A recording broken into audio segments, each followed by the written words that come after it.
in Aerosmith, and welcome to our show. And today we have with us a very special friend of mine, Miss Evelyn Blackwell Pittman, who was born and raised in Folsom, and she's got lots of wonderful stories and pictures to share with us. Miss Pittman taught in St. Tammany Parish for 30 years.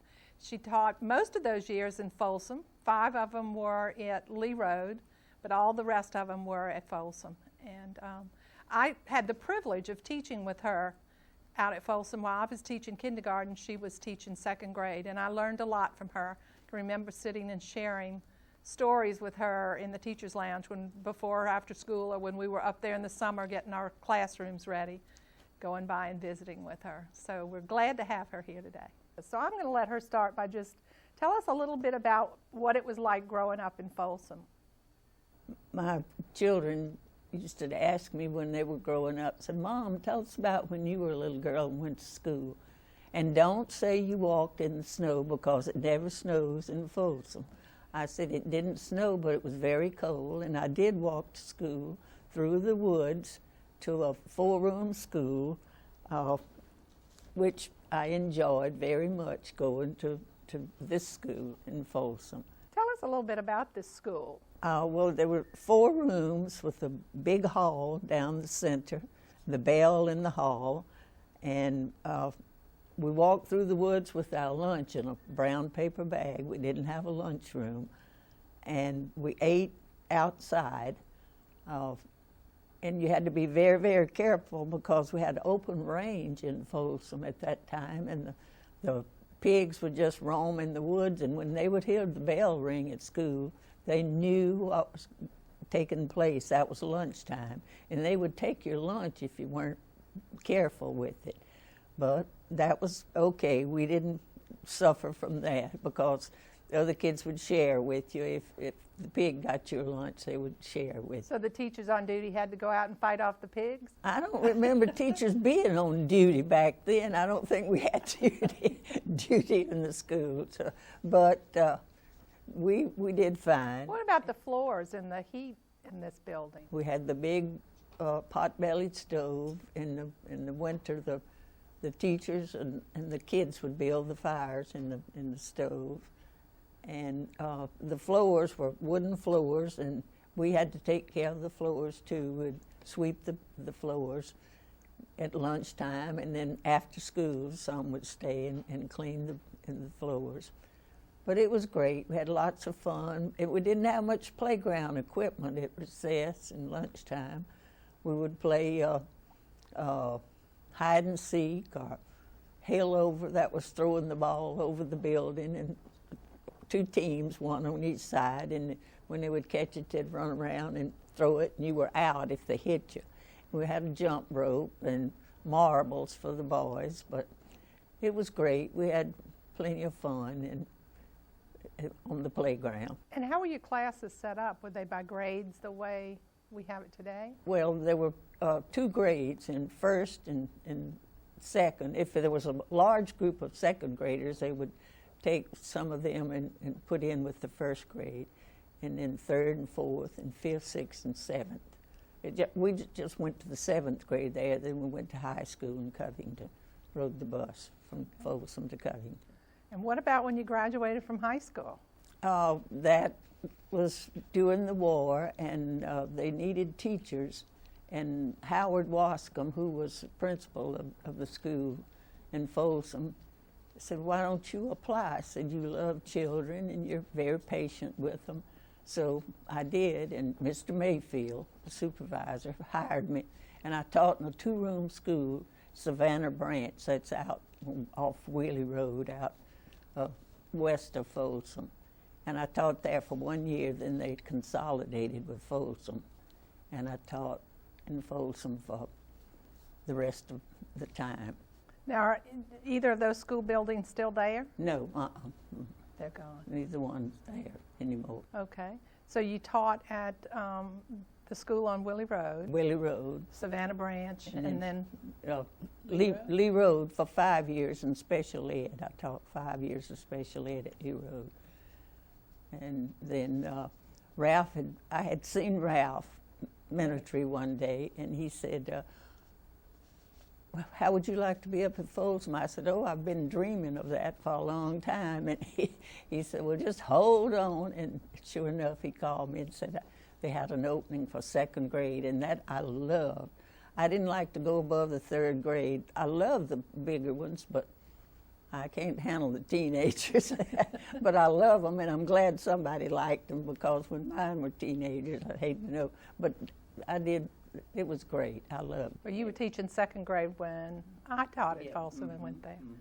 Tell us about the school building, because this building was actually over, you said, back behind the Folsom Baptist Church on the Red Hill up there. So tell us about how we got the school building that's at Folsom now. Well, we just we were outgrowing this one, and it was just getting run down, and the people just decided we needed something better.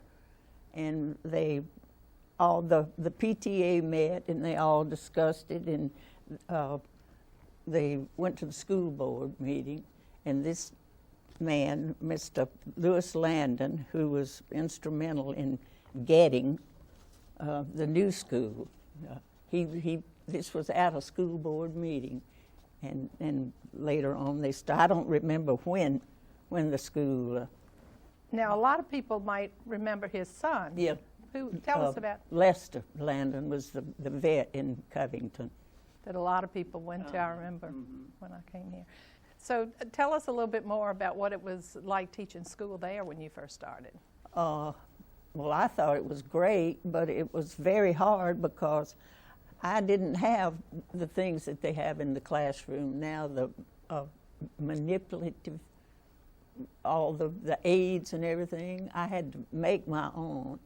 I remember my husband saving me bottle caps from the cold drinks. I had this big box, and when we started grouping, I'd pass the box around, they'd get so many, and I'd say, make us 2 groups of 5, or 3 groups of 6, or something like that, and they loved it. And I used corn for, just the shell corn for aids too, and had to do all my posters and everything. But it was good. I enjoyed it.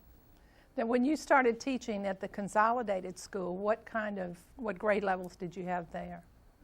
Not the consolidated school, I'm sorry, at the Savannah branch. I taught 3 grades. And how many kids did you have? 15 in the 3. 3 in the first, 5 in the second, and the rest in the 3rd grade. And it was good. I enjoyed that too. It was just this 2-room school, and I rode. They brought the high school kids from the community in Savannah Branch on a little bus. The man would bring them up to Folsom to catch the high school bus, and I'd ride back to the school with him in the afternoon. He'd come back and pick them up, and I rode back home on the bus with him and it was great. I enjoyed it. That's when I knew that I was in my field. And so you started teaching, though, right out of high school? Right out of high school. Without a college degree. Right. So. And I would go to Southeastern every summer for 40 years, seemed like. Wasn't really that long. No, it wasn't that long. And what was the cost of it to go then? Well, I could register and get my books for $11 for 6 or 9 weeks, whatever, they were offering. So that's changed just a little bit, hasn't it? Quite a lot. Quite. Okay. Tell us a little. You have some more pictures here that are interesting. Can you tell us about some of your pictures? This is from the old school, the school. Yes, This was the second part of the 1st and 2nd grade here. I want you just to look at the clothing they wore. No shoes. No shoes. No shoes. Oh, I see that. That was your brother that's there when you can see his barefoot sticking out. The rest of them were the same way too. Oh, I see that. Okay. That's a little different than today. That is very, very much. And this is when I taught in Folsom. This is some of the kids that I taught. And I can't. This was my first year at the old school in Folsom. This is my class here. In fact, I taught right in this. Right. So that's this building. Mm-hmm. Okay, so you did actually go back and teach in that Yes, I did. building before the new one was built. Okay, what were some of the challenges that you had to face as a teacher then? Oh, keeping Besides the pigs. just keeping them motivated. You know, it was hard to motivate the kids, and I would, at the end of the day, I would wonder, well, did I do any good today, or what should I do tomorrow to make it better for them? You know, and The same kinds of questions that we're still asking today when we finish teaching. but I enjoyed it. I loved it. And I told them, I said, I don't know if I helped them, but I'm sure I didn't hurt them any. I didn't mean to hurt them if I did. But it was great. Can you tell us some more stories about your life growing up in Folsom during the time that you were? Well, I was from a large family, and we grew up in the Depression. And I told them we were very poor, but we didn't know it because everybody was poor at that time, you know. But we had a large, happy family, and we did well. All of us, well, out of the 8, 3 finished college, and the others have had good jobs. We weren't hurt by the Depression. I think we did fine. And a lot of them are still around in, Yes, in the area. Mm-hmm. I still have two brothers living and one sister. And you have family who works in our school system still. Jane, my daughter, works in Lee Road. She's been teaching for, I don't know how long, but she has 2 more years to teach. Now, I remember when she was in college and used to come to my classroom and practice her skills in between when she was off at Christmas and holidays and different times. So, what about some of the books and things that you had? And today we ask kids to bring supplies with the supply list. What was that like? We didn't. I had to furnish the supplies with, well, they would have a pencil and a tablet maybe and Crayolas, but that's about all, and paste, and that's about all, you know. Anything extra I would have to get from, like construction paper and the art supplies, you know. But I didn't mind. I loved it. As long as my money lasted. And I taught before I married. I got married after teaching for a while, and it was fine. Mr. Menetry was in here recently talking to us, and he told us about his first paycheck, that it was $167 for a month. Do you remember what your first paycheck was? Mine was $89. But I was proud of that, you know. Back then, that was a lot of money to me. Just out of high school, getting $89. So you could buy a little bit more? Yes, the dollar bought more then. I could buy more for my dollar than I can today. What were some of the special challenges that you had as you taught? And we talked about the supplies and what they had, but what about curriculum? We have a guaranteed curriculum today that we roll out for our teachers. How did you know what to teach? Well, I had a manual, you know, that everything was in one big book, you know. It wasn't like a manual for reading and for math. And it was in there. I guess what the state and the parish required of you, you know, was in, I forgot the name. Like a curriculum guide? I forgot what they called it then, but that was in there. And the books were in the schools, you know. I didn't have anything to do with choosing the books. I remember the reader was about Bob and Nancy, and they had 2 ponies, Paint and Dick, and had a cow named Dot, and I remember those characters in the book. So that fit right in with the Folsom That's right. community to have Sure ponies did. and cows and things. Right. And what were some of your duties as a teacher when you first started? Oh, we had yard duty, you know, at lunchtime you'd have duty.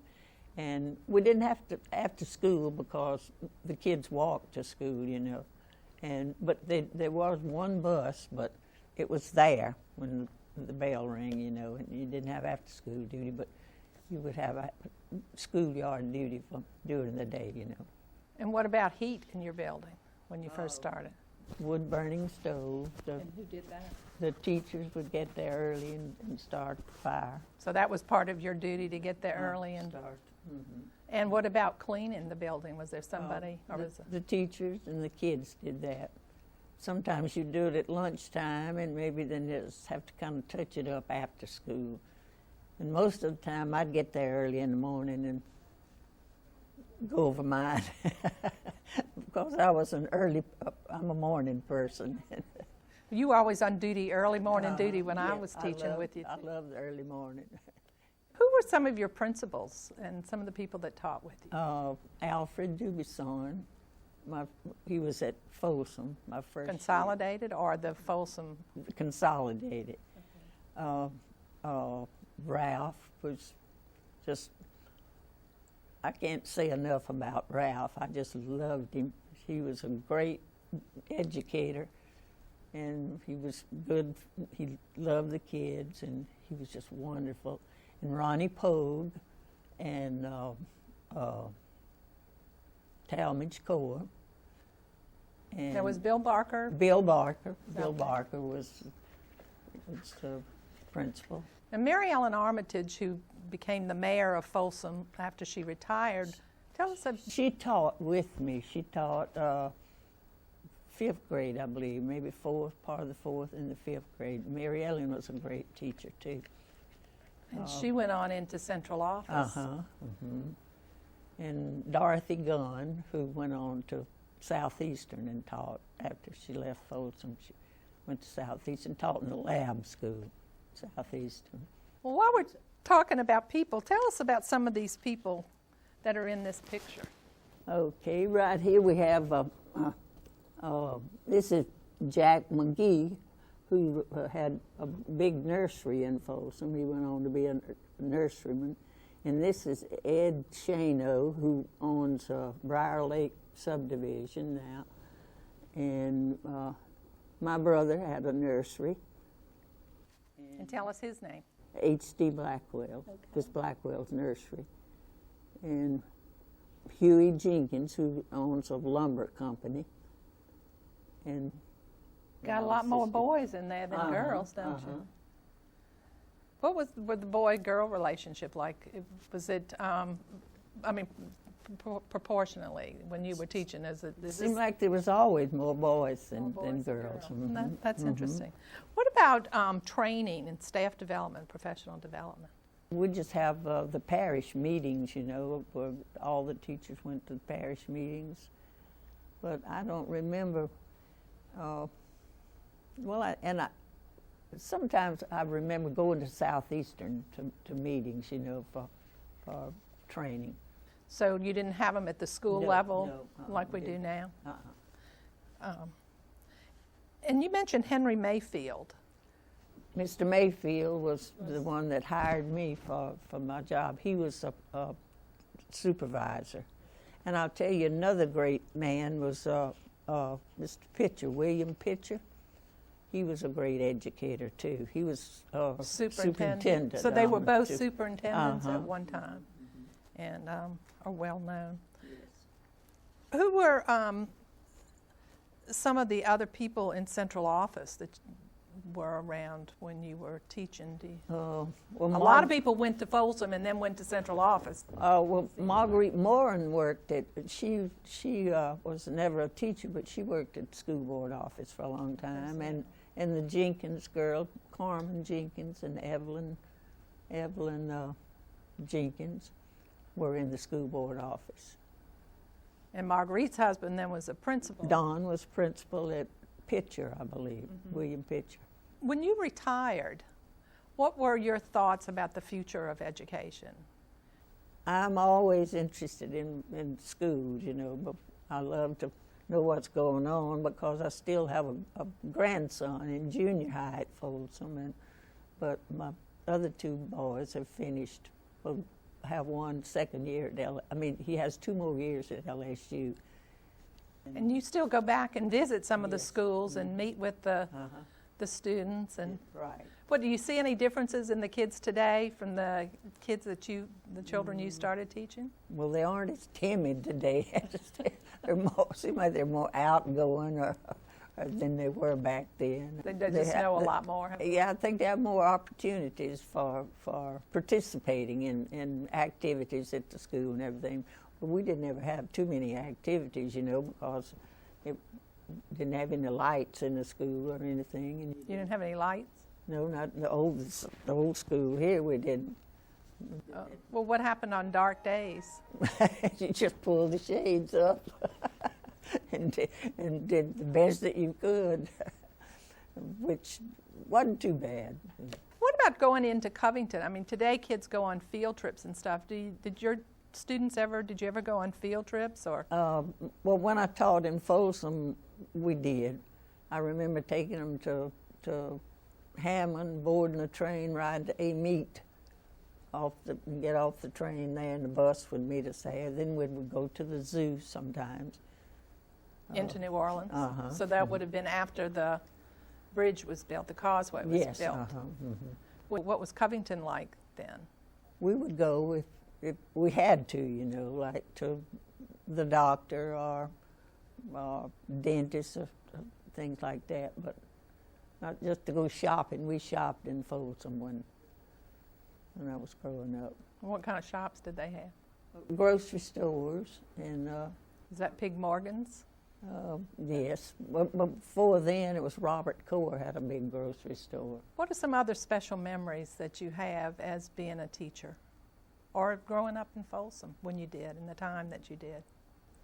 We couldn't wait for school to start. We'd had 3 months off in the summer. Well, that was so long because you didn't see your friends like kids do today. You would only see them on Sunday at church. And all the rest of the week, you didn't see them. You didn't have a car to go visit. You didn't have a phone to phone them. And you were happy to get back with your friends in school and at church on Sunday, So what did you do all summer for 3 months? We had a creek that flowed through our property, and that was a big swim hole. And the kids would come there and swim. Everybody would swim, It was just the kids that lived close enough. Right, Beaufort Creek. And we'd have watermelon parties and during the day, not at night, because you didn't have, but it was a lot of fun. We had lots of fun when I was growing up. Everything today is air conditioned or we have fans and that kind of thing. Right. I know it was hot back then, just as it is today. It didn't seem as hot then as it does now. It was because we were in swimming all day and we were just cool at night. And what about while you were in school or while you were teaching? Well, they did have big fans in the school, ceiling fans in the schools. But the kids we didn't complain about the heat, So we didn't know anything else. That's right. You don't have air conditioning. We didn't know any better. Right. What kind of advice would you give to young teachers just starting today? Just be patient and teach them respect and citizenship. That's the importance of community. Right. Right. Ms. Pittman, you brought some papers that you were telling me about before we started. Tell us what those papers are that you have. Well, I found this was interesting. It came from the courthouse. July 29th, 1911, Mr. John Carroll transferred land where the old school building was located where I went to school,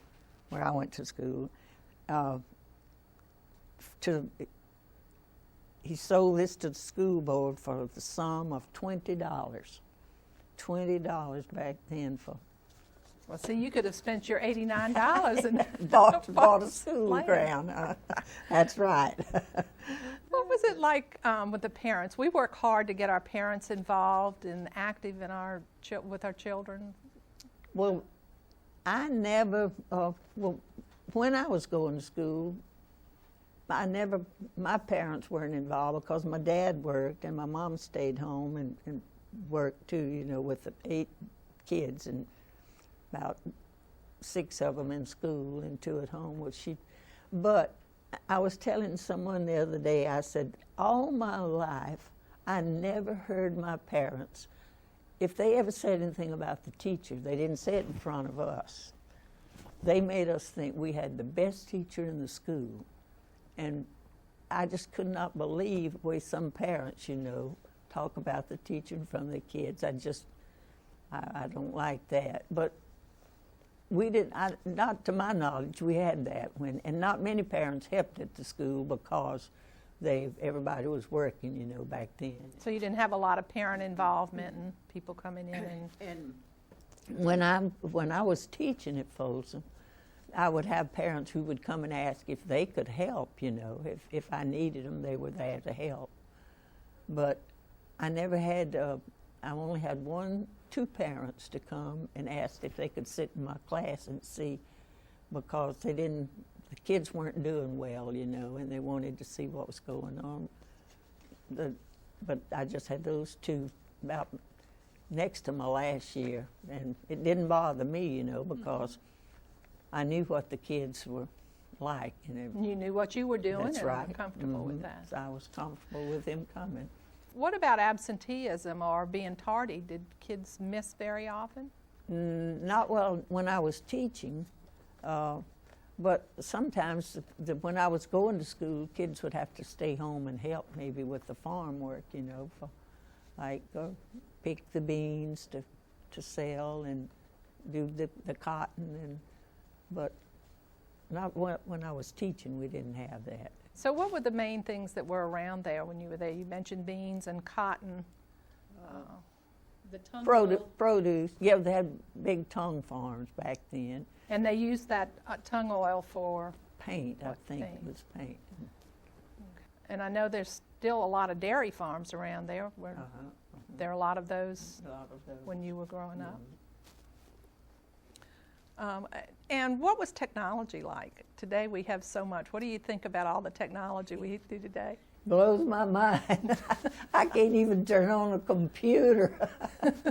And like I was telling the guy, a fax machine. Oh, that just fascinates me that you can send something to somebody over a machine. It's magic. I'm telling you. But it's great. I'm all for it. I love it.